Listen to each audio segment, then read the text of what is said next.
Ну, мне кажется, надо уже играть на скрипке в космосе. Я прям королева учусь. Профессионально уже как 18 лет играю. И являюсь представителем Кыргызстана в международной музыкальной группе. Было ли у вас такое вот самое неловкое выступление?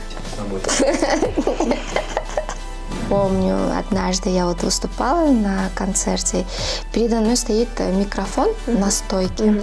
Я смотрю, он потихоньку спадает вниз. Видимо, его плохо закрепили. Он все вниз и вниз. Я, короче, за ним. Я чуть ли на коленях не играла.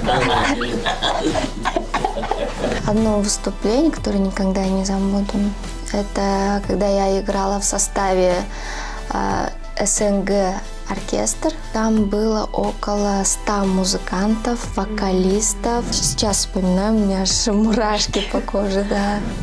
Я бы точно стала медиком. И в детстве я обожала играть с его приборами, притворяться врачом, спасать кого-то. Да? Китай или Кыргызстан? Что вам все-таки ближе? Кыргызстан. Лично фронта пока нет никак. Больше карьеры. Да, больше карьеры. У меня намечается один крутой коллаб и фильм. Так что ждите. Главное, нужно поверить в себя, в свои возможности, не переставать учиться, познавать новые вещи.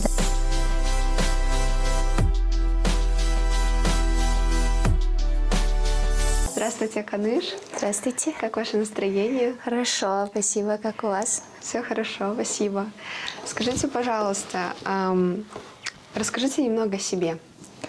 Меня зовут Каныш. Я этническая кыргызка с Китая. Скрипачка, профессионально уже как 18 лет играю. И являюсь представителем Кыргызстана в международной музыкальной группе. Называется «Семь красавиц». Вы сказали, что вы этническая кыргызка. Скажите, кто ваши родители по происхождению и почему вы себя так называете? Ну вот если взять с маминой стороны, то они были беженцами с Нарына. Это как раз таки во время восстания 1916 года. Да? А вот папины, они, получается, изначально жили там, как и многие кыргызы, то есть Китай это была их родина. То многие путают, этническая кыргызка, все были беженцами. Я говорю, нет. Это наша родина была вообще-то. Здорово. С чего начался ваш путь музыканта? Я с детства была заинтересована музыкой, и моя мама очень любит петь. И дома у нас был пианино. И я по слуху, получается, вот подбирала ноты под ее песни. Вот. И дальше само по себе я вот переехала в музыкальную школу, в Бишкек, имеется в виду. И вот стала музыкантом. Здорово. А правда то, что вы выбрали скрипку еще по финансовой... Кстати, да. Ну, когда мы жили в Китае, то я сначала хотела поступить на пианистку, да. А нужно было готовиться. Мы потом посравнили учебу, то есть финансовую, да. На скрипке учиться было дешевле гораздо, поэтому пришлось на скрипке сыграть. Да и носить его, наверное, легче, удобнее. Да, я вообще не жалею. Я рада, что скрипку выбрала. Был ли человек или вещь, которая вас вдохновила на музыку? Да, конечно. На музыку мама именно, а вот на скрипку, если взять, то я изначально училась на пианистку. И как-то раз мы с мамой пошли на концерт. Там как раз таки играл ансамбль скрипачей Таткаим. И я с первой же секунды была влюблена в этот инструмент. Я повернулась к маме, говорю, мам, я хочу играть. И с тех пор я стала скрипачкой. То есть я начала играть на скрипке и на пианино тоже. А в каком году этот ансамбль проходил? Это было в 2000, по-моему, 5-м, то ли 6-м году. Да.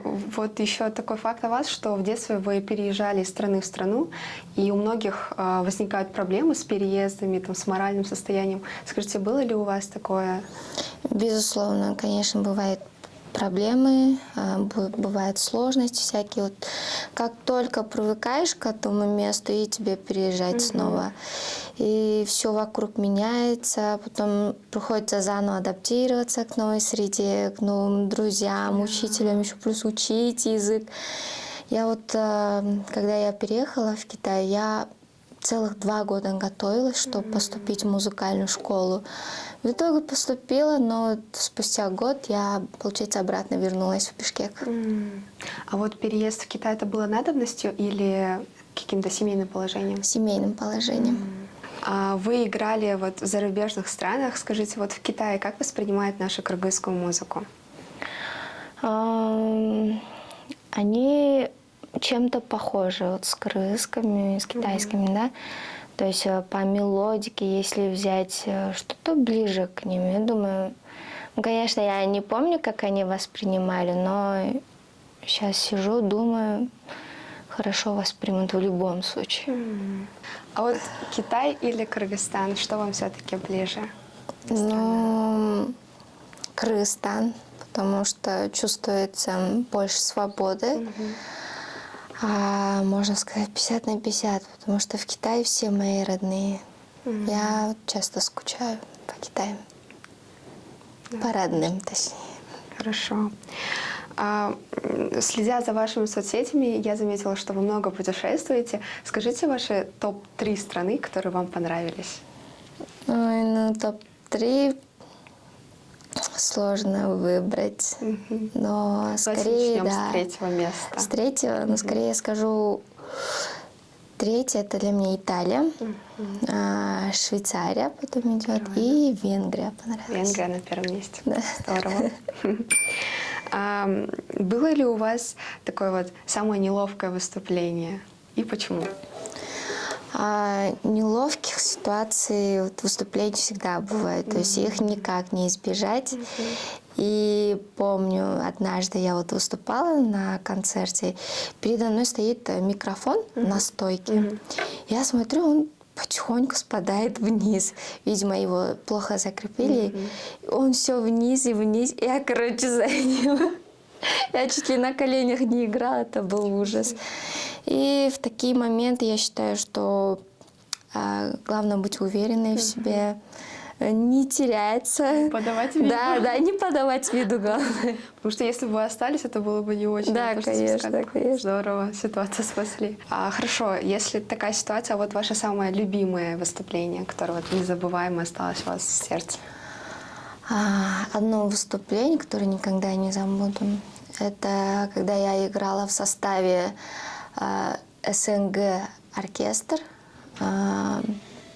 в составе СНГ оркестра Московской филармонии.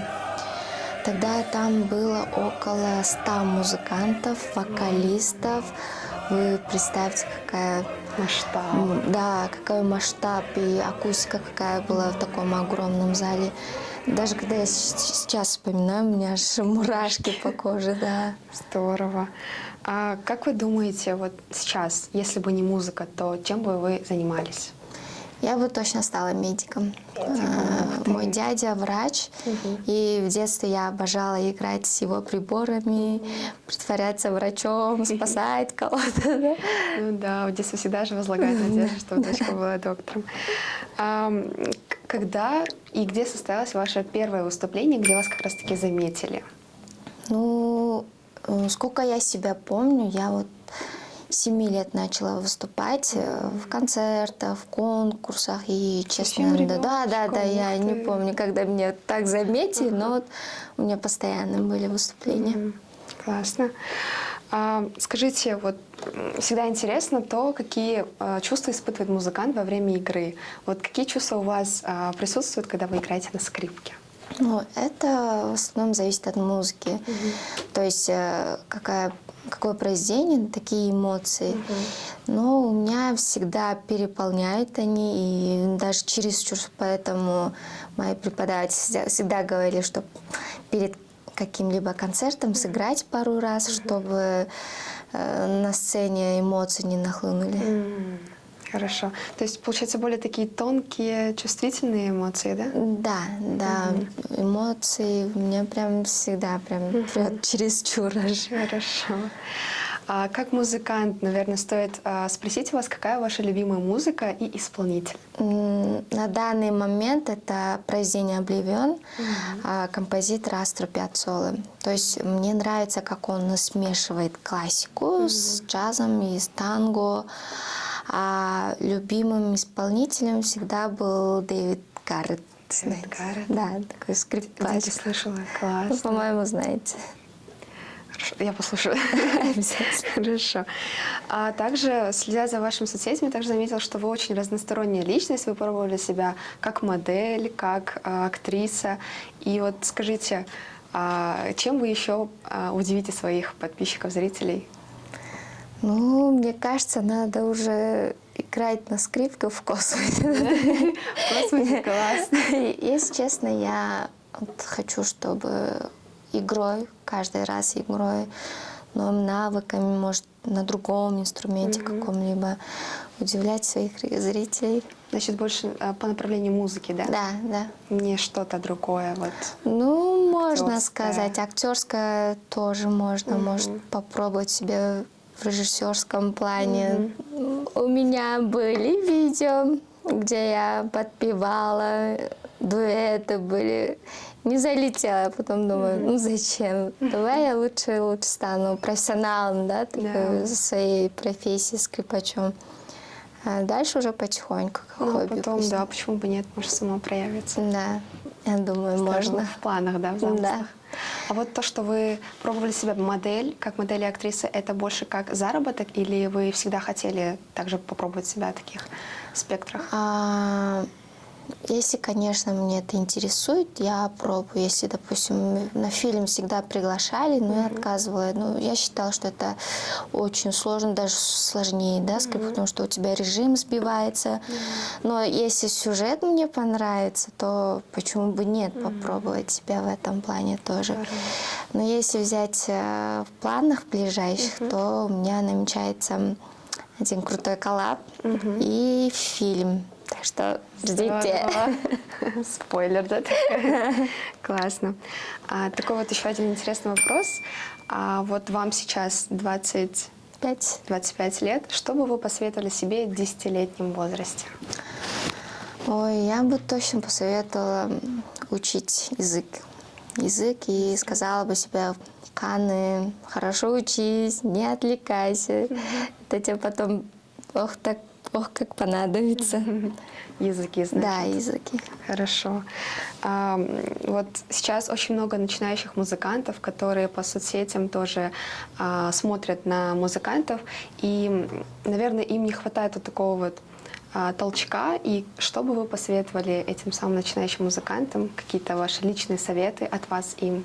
Я вот всегда говорю, главное, нужно поверить в себя, в свои возможности, не переставать учиться, познавать новые вещи, да, и быть таким человеком, кем бы ты хотел стать. Ну, работать над собой только. Ну, например, вот он только стал музыкантом, он этим интересуется, куда ему лучше пойти, чтобы развивать этот спектр?